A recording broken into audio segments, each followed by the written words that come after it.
All right, here we go. Good morning. Unusual time for me to be on, but today's busy. I've got a meeting to go to. I need to leave in about 30 minutes, and the debriefs normally take like between an hour and a half. So we're just going to go over some notes from the event, and then that'll be the summary of SCG Atlanta from this weekend, where I top aided. It was the first Oath of the Gatewatch legal standard event. So there was going to be some new stuff going on. Anyway, it was a good trip, a good weekend. Obviously, any trip where I top 8 is going to be pretty satisfying. But anyway, we're going to run down 10 notes from the event, and hopefully I can get out of here in half an hour. So I realize this is not a normal time for me to be on. I will upload this to YouTube later on, so you can catch it there if you would like. I don't normally do that, but I will this time because it's going to be short and because this is an odd time of day for me. Anyway, let's get into this. So we have 10 notes from the weekend. Number 10, changes to the deck. So I played Bring to Light again. I didn't think it was probably the best decision, but that's what I'm used to playing in current standard. That's what I've been playing. I've been working on the mana a little bit in order to incorporate some of the new cards. I can't put the deck list up because I use Magic Online for the deck list. The new cards aren't online yet. But, so for those of you guys that want to see the actual deck list, you can get it off the Star City page. I added a Kalidas to the deck with the thinking that because Reflector Mage and Sidisi's Faithful are the removal spells effectively for the Rally deck, and I thought Rally would be a hard matchup. So the Anfenza and Kalidas mix gives us two things. So, like, for example, if we Bring to Light and then Jace Flashback Bring to Light again, and you get both of them over a course of 2 turns, they have a bounce spell. They can only pick up one at a time, so hopefully you can keep one on the board. And then also, Radiant Flames are all gone now, replaced with Flaying Tendrils because they're better against Rally. It's not as good against Red because the Tarkus command can save more of their guys, but it's still reasonably good, and it's much better against Rally. So that was those are the main changes that I made to the deck. However, I did then, before leaving on the trip, Zach, my roommate, and I played the same deck, and we changed within the 75. We switched. The Kalidas and the Flaying Tendrils were going to be in the sideboard, and the Crackling Dooms was going to be in the main deck. We swapped that, put the Kalidas in the main deck and one of the Flaying Tendrils.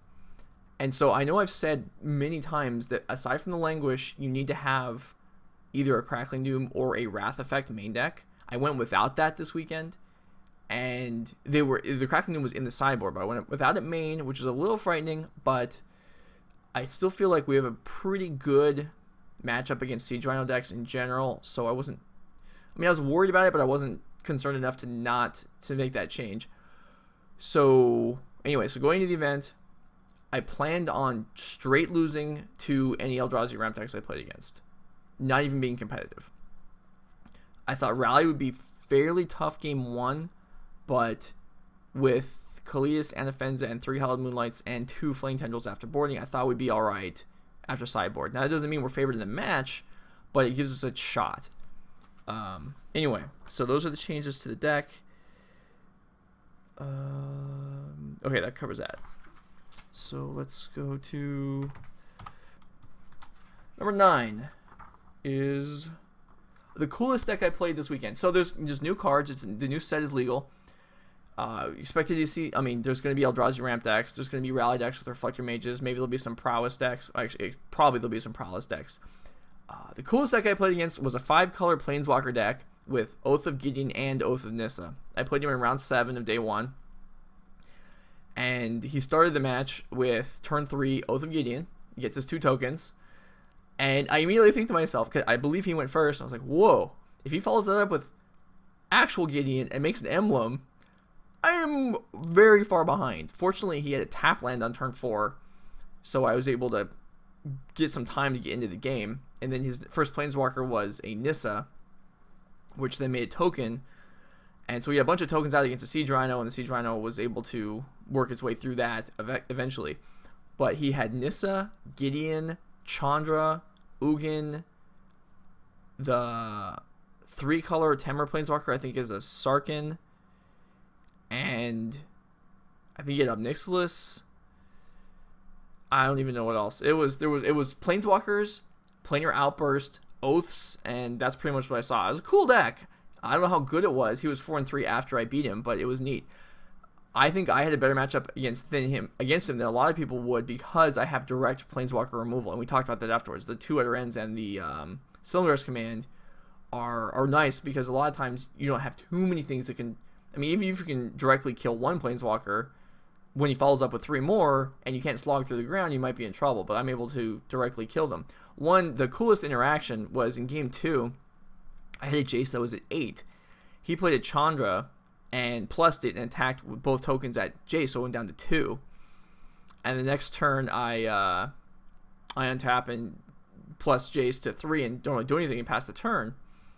And so on his turn, obviously, he pluses Chandra, makes 2 tokens, double attacks Jace. I let it die. Now I could, and then he plays Gideon second main phase. Now Silumgar's Command counters Gideon, kills Chandra. Now I could have Silumgar's commanded and killed the Chandra to preserve my Jace, but it seemed like at the time, and I think I'm right, although I'm not entirely sure, that getting the extra Planeswalker from him was worth losing my Jace. It's impossible to really tell because I can't go back and rewatch the match from both of our sides, but it felt good at the time, getting basically him passing the turn with a clear board, and eventually he just ran out of stuff in Game 2. But it was a really neat match, and that was definitely the coolest deck I played against. Number 8. I'm gonna try and get through these because I don't have a lot of time today, so I'm probably not gonna respond too much to the chat. Even though there's not a ton of people here, and I didn't expect there to be because this is an odd time for me, but I appreciate you guys that did show up. Number 8, another new deck, Eldrazi Aggro. Now, Eldrazi Ramp was obviously going to be in the tournament, and there would probably be a fair number of them. Eldrazi Aggro was not something I was expecting. I played it 3 times. I actually played it more than anything else. The first match against it was in round 9 of day 1. I was 6-2 at that point, so even if I lose, I'll still make day 2, but obviously you want to win. And so the match starts out, and he played a Shamley Vent and then some Pain Lands, and I thought this is a very strange Abzan deck, but turned out, well, I mean, it was a strange Abzan, or actually it was Mardu. It was a strange Mardu deck, except it wasn't a Mardu deck. It was a Eldrazi deck with Thought Not Seer and Reality Smasher and the other sorted cards that go with that. What I was worried about, and this may be incorrect, and this is the new format, not knowing what people's decks have in it, I boarded out a couple Treasure Crews because I was worried about Oblivion Sower, after delving away fetch lands, Oblivion Sower grabbing a whole bunch of lands, and him having some lands to fetch out and getting a huge mana ramp. That didn't happen, and so once those decks become normalized and I get familiar with the deck list, maybe I'll find out that boarding out Treasure Crew is actually irrelevant, but I did it there, and I did it in the second time I played against it on Sunday. Anyway, the match played out. I think I lost... No, this match I won both games. Nissa turns out to be... And Nissa, I think, is a very underrated card in the deck. Nissa is very good against that deck because they don't appear to have much in the way of direct removal for Planeswalkers, which is true of a lot of decks. And so, if you can get it on the board, which you usually can with Bring to Light, then, because Bring to Lightning for Nissa, even though it's only a 3-drop, and you can get a 5-drop, getting the 3-drop Nissa is generally very good thing when you can search out your land and then play it on turn 7 and immediately flip it. And if you can protect it, either with the Yeshaya token or with whatever else you have on the board, then the card advantage really makes a difference, because these Eldrazi decks don't have a ton of built-in card advantage. At least one of my opponents had Seagate Wreckage, and maybe several of them did, I don't know. But again, that's pretty slow, and it takes a lot of mana. Thought Not Seer is obviously a very, very good card, but we do have a lot of things that can kill it. And so what repeatedly happened was they would play it, take something from my hand, and then either immediately or a turn later I would kill it, get a card back. Now, obviously, I lose out in the exchange slightly, but still it's not that bad. The more frightening card was Reality Smasher, and I only had to face that down a couple times in 3 matches, either due to my opponents not having 4 of them or just not drawing them. And like even at 4 of, you're not going to draw every game. And so I played against a couple of them. And Crackling Doom out of the sideboard was real big there because it doesn't cost me a card to kill it. Because without a Wrath in the deck, I don't have any other way to kill it without card disadvantage aside from blocking, and that isn't too likely to happen. Another thing, the Silk Wraps and the Abzan Charms are really nice against Mana Reshapers. I had a lot of Mana Reshapers played against me, and I think only one of them, and it was in round 15, but only one of them actually got to trigger and use the effect. The other ones were all exiled, because most of our removal does exile. Anyway, so let's see. What else did I write down about Eldrazi aggro? Well, so I did play. So I played it 3 times. The last round of each day, round 9 and round 15, plus another round. Round 15, playing for top 8 against Eldrazi aggro. It was the most aggro of the 3, or at least it was the only one that had the 1 mana 2/1 creature. And so we played that on turn 1 off of a Crumbling Vestige, make a black, cast that guy. I was like, oh, that's pretty good. Hit me a couple times, but eventually you're able. I mean, it's a very small creature. Anything really deals with it. But so game 3 in round 15 was obviously a very tense match because we're playing for top 8, and I keep a 2-land hand with a Jace, which is something that you do. And my opponent's going first. I play my Jace on turn 2, not having drawn a land. Jace lives, which is fortunate because they have some removal, not a ton. They have the +3/-3 thing, a spatial contortion or something like that. And then at least one of them had the Eldrazi charm, the Warping Whale, that would also kill a Jace. But anyway, so this Jace lives. Okay. He played turn 1 Duress, turn 2 Transgress the Mind. So no pressure yet, although my hand gets destroyed. But I still have Jace, and since I only have 2 land, obviously my hand still has more spells in it. Turn 3, he plays, I think, a Mana Reshaper. And I don't draw a land, I activate Jace. Don't draw a land again. I draw 2 more Jaces, so I throw one away. I'm like, uh-oh. Okay, go. He attacks. I don't remember what his 4th turn was. My turn. Draw. Loot with Jace. No land. Okay, crap. I'm screwed. I think I played a Den Protector face up. He plays a Thought-Knot Seer, which I chump block with the Den Protector just to buy myself some time. Then I draw a land, and I'm able to play Nissa, I believe. I have to fetch. So I now have, I think, green, blue, red, white. I have everything except black. I play Nissa, get a forest. So my mana is sort of assembled, but I have a lot of black cards in my hand. I need to be able to do something to deal with this Thought-Knot Seer and whatever else he follows up with. I believe he has another discard spell that comes next, which, again, I'm stocked with stuff, so that's okay. It's better than a Reality Smasher or something like that. The next turn, so this is basically, I think it's turn 6. Might have been turn 7. And I desperately need a black mana. I'm like, if I don't have black mana now, I'm going to die.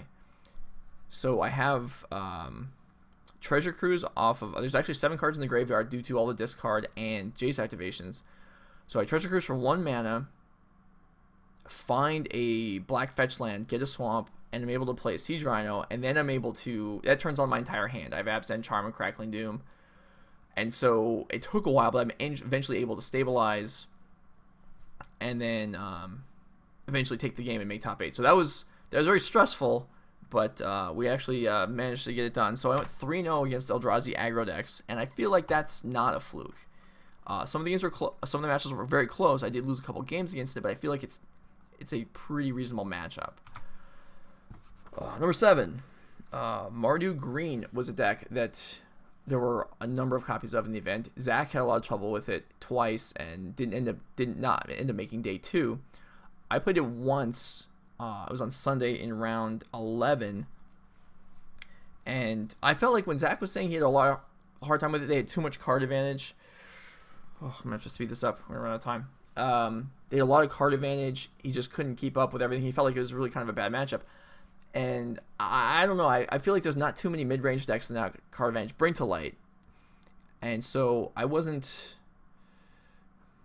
afraid sitting down and play against it. I did lose game 1, but I managed to win the other 2 games. Something significant that happened in game 2, I played turn 4 Siege Rhino, and my opponent plays Infinite Obliteration, having already seen my hand on either a Duress or a Transgress the Mind, I'm not sure which, but he knows I have Den Protector in my hand. and he cast Infinite Obliteration and named Siege Rhino with one on the board, which I thought was defendable but odd. Not so much his hand. I was just very scared that he would name Den Protector, but he named Siege Rhino, takes out the other 3. Then on my 5th turn, I play my Den Protector face down. He then on his next turn kills the Siege Rhino. I immediately flip Den Protector then into this turn, get it back and replay it, and go on to win the game. And so it just felt like, I don't know. I'm not saying he was wrong, but it was suspect from my perspective that he wouldn't take the card out of my hand. And then game 3, I'm also able to win. I was very low on life at one point. I went down to 2 and played Kalidas, which Kalidas had not really done anything up till that point in the tournament. I hadn't played Rally up to that point. And Kalidas, he had a creature also. So I was able to play Crackling Doom, kill his creature, get a zombie from Kalidas, immediately sacrifice it, and attack with Kalidas to gain 5 life, to go from 2 to 7. So now I'm out of the range of all his Crackling Doom Siege Rhino stuff, and from there I was able to win the game in some comfort. But in that match, at least, Kalidas was very nice. Anything else from that match that I wrote down? One other note. So I didn't bring in the negates against him game 2, and then when he cast the Infinite Obliteration, obviously he sees my entire deck. So because he saw the deck, for game 3 I brought a negate in and actually drew it around turn 6 or 7. And it was actually, it was nice because he played a Goblin Dark Dwellers and flashback, a Crackling Doom, I think, something, anyway. And I was able to negate that, and that kind of turned the tempo around, and I'm sure he didn't expect that, not having seen counters in my deck in game 2. Also, after the match was over, his friends were talking with him about his sideboarding, and he had 2 Read the Bones and a Culligan's Command in the board. Now, I'm not saying they were sideboard cards, but they were in the board for game 3. Whether they started main or sideboard, I don't know. And they were questioning that. He felt like he needed more action spells and not card drawing, and maybe he's right. I don't know. It's the beginning of the new set. New cards are legal. Not everyone knows exactly how they want their deck to run in every situation, so it's not surprising, but it's just interesting. Same for me. I didn't know exactly how to board against everything either. Anyway, so that's number 7. How long do we have? We got like 15 minutes, maybe 20. All right, we can probably get this done. Number 6. So I mentioned Zach didn't do too well. He did not make day 2. He dropped with 3 losses, so still in contention for day 2, but he didn't want to play anymore because he wasn't doing very well. So he played my Miracles deck on Sunday in the Legacy Classic. And in the round 1, I got to watch a chunk of his first round, and it was the mirror against Drake, who showed up in some of my stories from a couple months ago. And so it's the mirror. Now, Legend Miracles, or Year of Cavern Miracles, whatever, I don't even know what I'm calling it now, has a very heavy advantage in the mirror because of Cavern and Caracas and all the legendary creatures. Zach has not played Miracles in a while, and watching him play, watching him choose how he wanted, what cards he wanted to draw off top, when he wanted to fetch, was a little frustrating because it was not, I feel like, quite what he wanted to be doing. But the great part of this game was Drake. Let's see. Zach plays a Vendilion Click at the end of Drake's turn. He doesn't have a Cavern, so he just plays Vendilion Click. Drake lets it resolve. So who are you targeting? Zach says, I'll target you. Drake says, okay. Cast a Brainstorm. And that's something that happens. You want to hide the cards that you don't want your opponent to take something in your hand. So he casts a Brainstorm, reveals Terminus as a top card, draws 2 more cards. While he's working on this Brainstorm, I'm thinking to myself, he clearly does not know that this miracle is not going to work. And then, so then he puts 2 cards back, and he's like, okay, Terminus trigger. And I'm like, okay, I should go, maybe I should just, you guys need to stop. I should get a judge, unless you just want me to tell you. And they're like, oh, just tell us. Because, I know both of them. This is not like, whatever. They just tell us. I'm like, it's your turn. You drew a card for your turn. There's no miracle trigger on this. He's like, oh, you're right. So he puts it back in his hand, which is correct. Then he's like, oh, force the Vendilion Click then. And we're like, pause. We're like, well, you said the Vendilion Click resolved and it was targeting you. You responded to that. He's like, oh, you're right. I forgot. So he picks up his Force of Will. Okay, go. So he ended up playing a Terminus, a Force of Will, and pitching card to the... He revealed 3 cards from his hand in the process of not actually casting a spell. And so then we proceed on to Zach's turn, which doesn't consist of much, and go back to Drake. And then Drake has a Jace out. And Zach has the top, and he's like, Fate Seal you. And Zach's like, okay, top, here's a land. Drake's like, oh, there's a land. Okay, you can keep it. And it was just, within, 90 seconds, Drake made approximately 47 mistakes, and it was we talked about it later on. We were pretty amused. Drake actually went undefeated. Both of them, and ends up beating Zach. Both of them win out the day and make top 8, which was cool. They were the 2 miracle decks in the top 8, but definitely based on that 5-minute span that I watched in game 1, I would have thought neither one of them would be successful at all, but they both ended up winning out. So that was good for them. Let's see. All right, that's that. Number 5, again, trying to get through this so I don't run out of time before going to the meeting that I have to be at in a little while. All right, number 5, Rally match with Bring to Light. So Rally, again, probably not a good matchup game 1. But hopefully we have enough in the sideboard. I played it twice in day 2. The first one was round 12, and I think it was round 12. That was on camera. And I lose this match. Oddly enough, in game 2, I mull to 5 and win, and lose the other 2 games. Game 1 was kind of a mess because if you guys saw that, if you guys were watching this, my opponent attacks for the win. Well, he attacks with a Nantuko Husk that I can't block. I'm at 9. Both me and my opponent think that Nantuko Husk has 6 power. So I take 6 and go to 3. And my opponent says, go. And I untap, and I'm starting to draw my card, and the judge is like, hold on. Like, what? Like, well, coverage is saying you should stop because they're unclear about something. Okay, so we stop for a second. They're like, how big was Nantuko Husk? And we're like, both of us are like, it's 6/6. They're like, I'm not sure that it was. I'm like, what? So we go back through. I'm like, no, I understand the confusion because one of his creatures sacrificed to Fleshbag Marauder. It didn't sacrifice to Nantuko Husk. So it was a 6/6, not an 8/8. They're like, oh, that's not the issue. There was 2 creatures sacrificed in the upkeep that you both forgot about it. And then we think back through and like, oh, that's right. So it's a 10-10. So the game's over with. Oh, okay. So that was a weird end to game 1. And then I win game 2 on the mull to 5. And then, but I ended up losing the match. So that's something that's going to happen. Rally's not going to be a good match. I played again in round 14 against Todd Stevens. I was able to win this time. He had, after speaking to him afterwards, apparently he had good opening hands both games, and then just drew very poorly after that. Both games he had turn 2 Jace, which I was unable to kill, frustratingly. So he got several activations out of Jace. Game 1, he was able to cast a Rally for some advantage, but not anything near lethal. It was convenient for me that my removal lined up well. I was able to, he drew a Grim Hardspex, and I had an Abzan Charm, was able to remove that. And then on turn 6 or so, I drew a Duress, and he was tapped down from the Rally that turn, and his last card in hand was Collected Company, which I'm able to take. So then he's kind of out of gas, and I'm able to win that game. And then game 2, he had 3 creatures on the board on turn 5, a Jace that was tapped, an Elvish Visionary, and a Cutthroat. And I'm able to Bring to Light for Flame Tendrils and exile all 3 of them.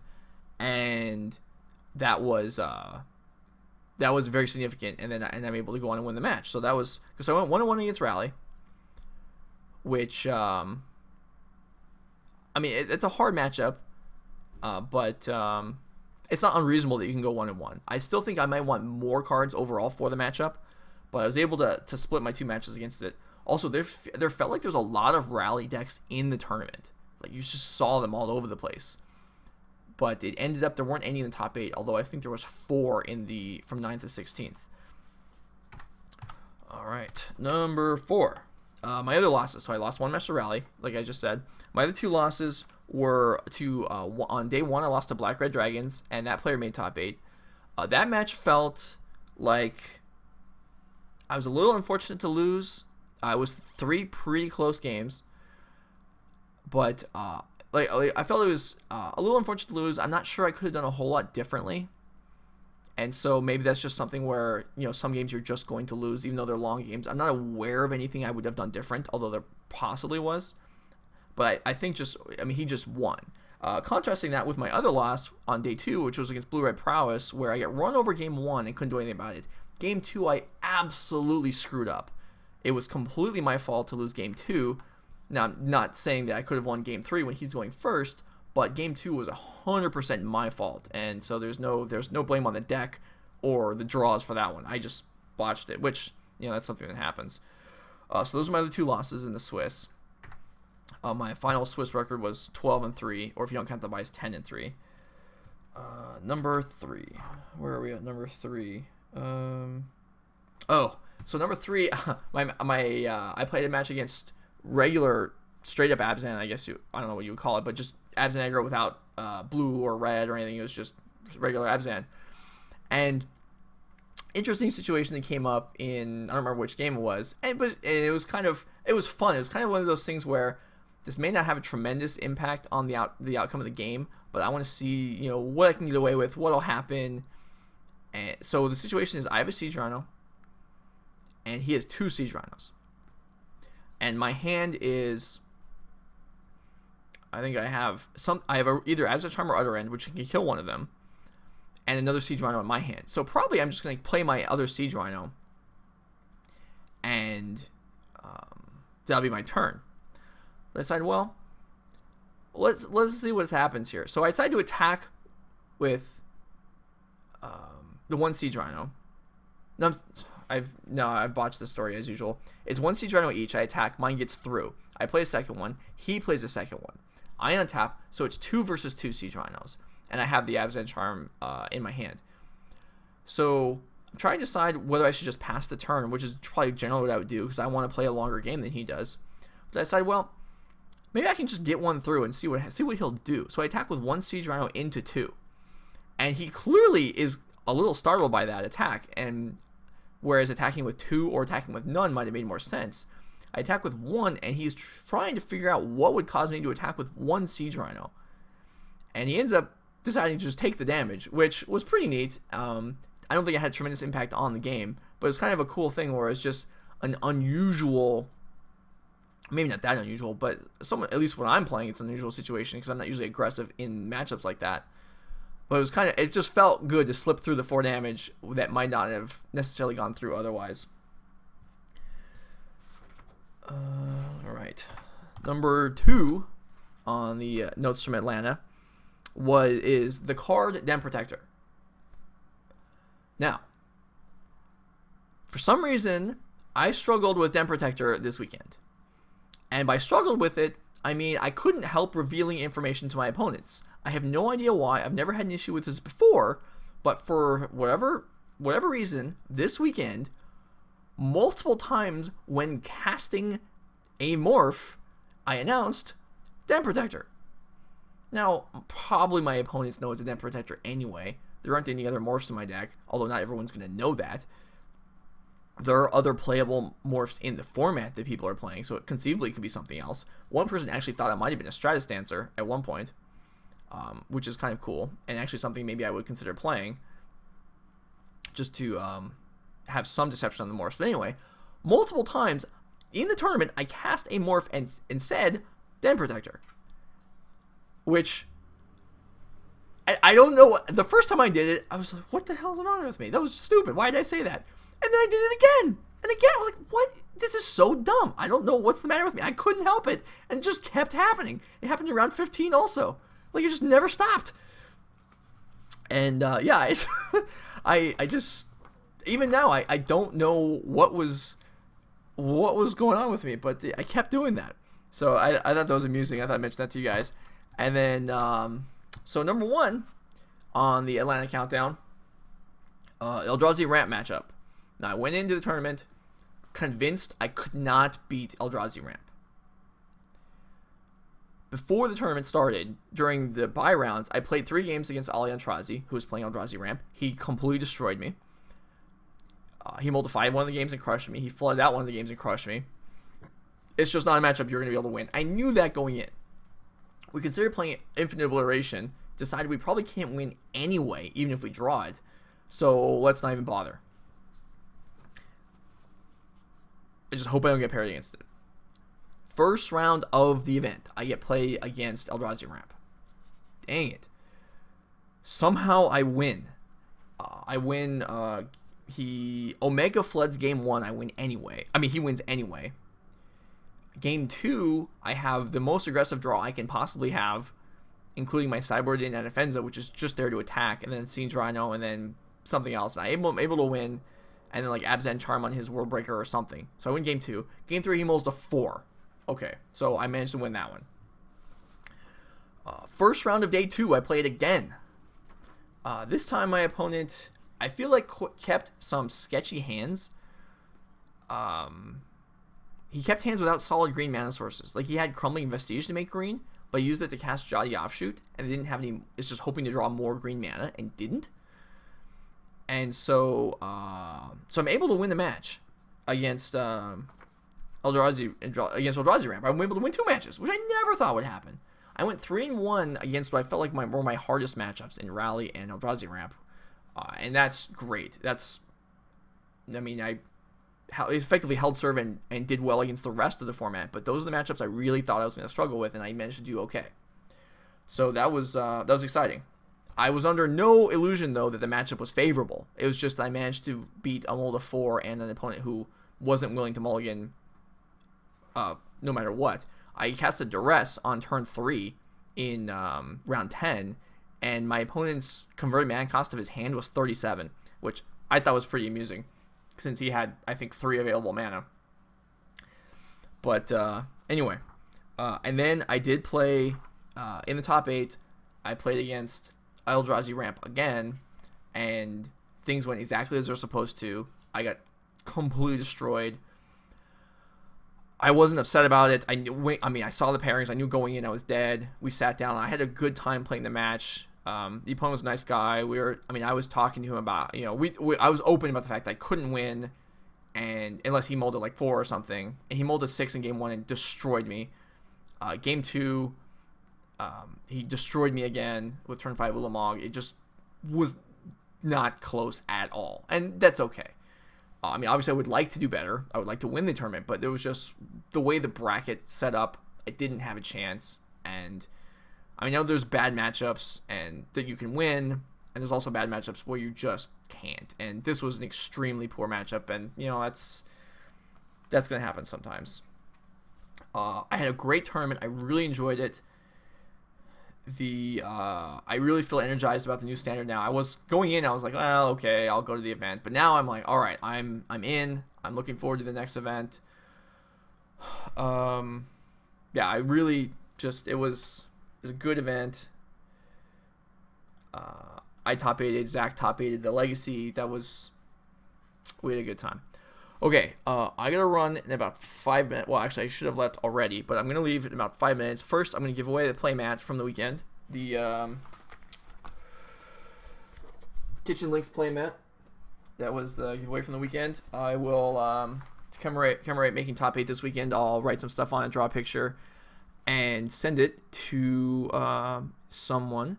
So if you would like to have the Playmat, type Playmat in the chat, and we're going to get this done real quick. So if you put your name in the next couple minutes, then we'll get that sent off to somebody. Let's see if we can get this to work. There we go. It's working. So there we go. The queue is filling up. All right. If you're not interested in having it, don't put your name in. It's not going to be worth anything. It's just a collector's item that the people that have won the other ones, I think, have appreciated and enjoyed. And if you're not interested, you think it's dumb, that's fine. I totally understand. Just don't put your name in. If you're a subscriber, you do have a slightly higher chance of winning, although not too much higher. But yeah, and then I'm gonna run out of here. So as soon as the number stabilizes, I appreciate all you guys showing up. Like, this is not the normal time of day that I'm on, and I realize I ignore the chat completely. And if you've had questions, you want to ask them on the next stream, or if you want to send them to me on Twitch, I will get to them. I try to get back to you at some point. But yeah, everybody's here. That was great. But yeah, I just tried to burn through this as fast as I could because I have to leave right now. Well, I give myself a little bit of a cushion, but it is a drive, so I want to make sure that it's going to take me an hour to get there, and I've got an hour 15 right now. Okay, number looks stable, so here we go. The winner of the playmat is Jeskai Charming. Write that down. Jeskai Charming. All right, Jeskai Charming. I will just, first of all, if you respond to this or just let us something. Yeah, there you are. Good. Okay, so I will send you a message on Twitch. If you don't normally use their message service, know to look for that in the next day or two to try and get your address and get this sent out to you. But congratulations on that. I hope you enjoy it. Thank you other guys for watching, and I gotta run. So I will see you guys for a regular stream on Wednesday night, or not good night. Good afternoon.